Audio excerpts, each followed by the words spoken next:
Bharatiya Janata party 370 seats మేము తెచ్చుకుంటాం, NDA 400 అని టార్గెట్ పెడుతోంది. ప్రైమ్ మినిస్టర్ మోడీ చాలాసార్లు చెప్పాడు. 2019 ఎలక్షన్స్లో 303 సీట్స్ బీజేపీ తెచ్చుకుంది. 2014 కన్నా పోలిస్తే ఇది ఎక్కువ. సో ఈసారి 370 టార్గెట్ రీచ్ అవుతుందా?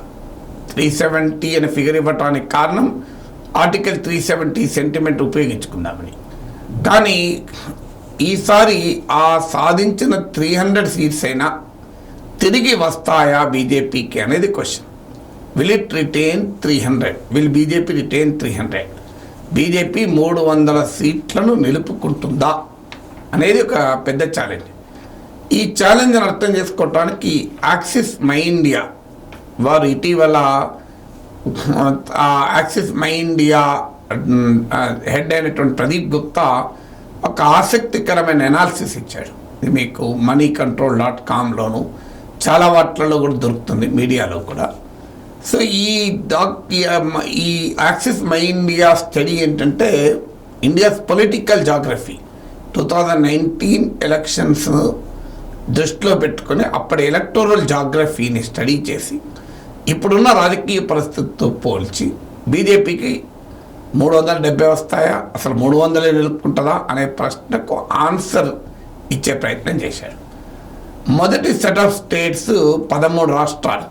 ఈ 13 రాష్ట్రాలు రాజస్థాన్, మధ్యప్రదేశ్, ఛత్తీస్గఢ్ 3, 4వది బీహార్, 5 జార్ఖండ్, 6 మహారాష్ట్ర, 7 గుజరాత్, 8 కర్ణాటక, 9 ఢిల్లీ, 10 హర్యానా, 11 ఉత్తరాఖండ్, 12 హిమాచల్ ప్రదేశ్, 13 గోవా.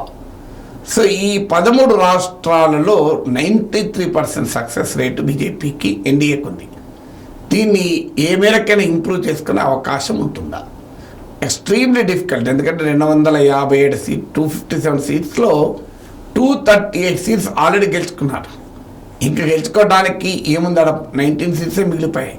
ఇంకేమైనా ఉంటే ఈ 13 రాష్ట్రాలు ఖచ్చితంగా బీజేపీకి తగ్గాల్సిందే.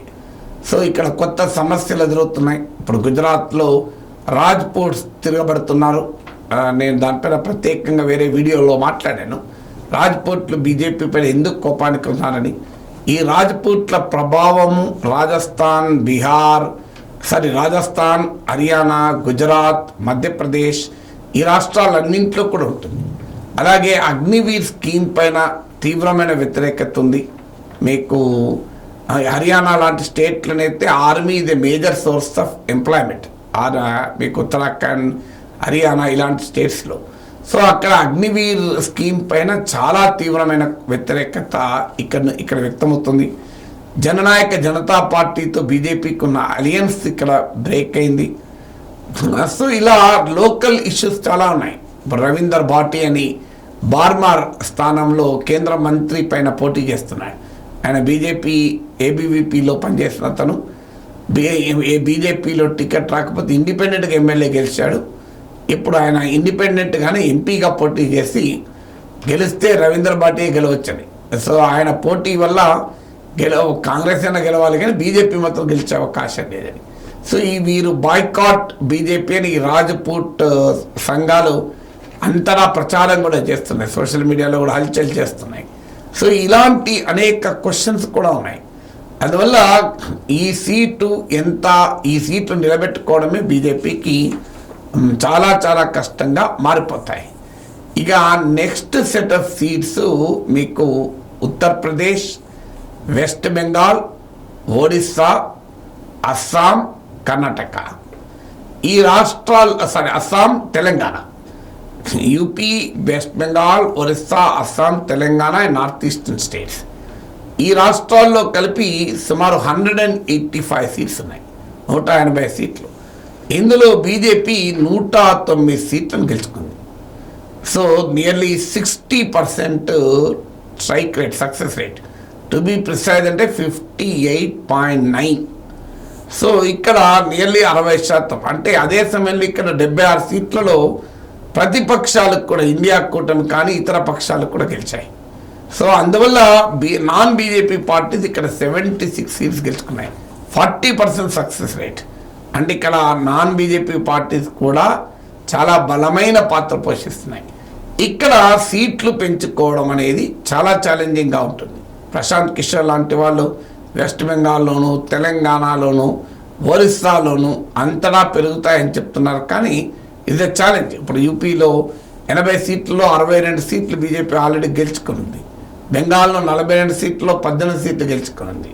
అందువల్ల ఇక్కడ స్కోప్ పెరగటానికి అవకాశం ఉంది సీట్లు, కానీ గ్యారంటీ ఇవ్వలేమంటున్నాడు యాక్సిస్ మై ఇండియా సర్వే సంస్థ అధినేత అయిన Pradeep Gupta. So there is a possibility but no guarantee for improvement. So ఇక నెక్స్ట్ సెట్ ఆఫ్ స్టేట్స్ మీకు ఎన్డీఏకు విజయము రాని స్టేట్స్ తమిళనాడు, ఆంధ్రప్రదేశ్, కేరళ, పంజాబ్. సో ఇలాంటి రాష్ట్రాలని, ఈ రాష్ట్రాల్లో ఉన్నటువంటి 101 సీట్స్, నియర్లీ 101 సీట్లు ఇందులో. సో ఇందులో 96 సీట్స్ నాన్ బీజేపీ పార్టీస్కి వచ్చాయి. ఉదాహరణకు కేరళలో 20కి 20 బీజేపీకి రాలే, మీకు తమిళనాడులో 39కి 39 రాలే, మీకు ఆంధ్రప్రదేశ్లో 25 సీట్స్ ఉన్నాయి. అలాగే మీకు అక్కడ బీజేపీకి 1 సీటు కూడా రాలే. సో ఇలా మొత్తం 101 సీట్స్లో పంజాబ్లో 13 సీట్లు ఉన్నాయి. సో ఈ 101 సీట్లో 96 సీట్స్లో నాన్ బీజేపీ పార్టీస్ గెలిచాయి. వాళ్ళు బీజేపీకి మెజార్టీ అయితే ఎన్డీఏ వైపు పోవచ్చేమో, కానీ ఇదే సమయంలో ఇండియా కూటమికి కూడా బలమైనటువంటి స్థానాలు ఇవి. ఇక్కడ 5 సీట్లు మాత్రమే బీజేపీ గెలుచుకుంది.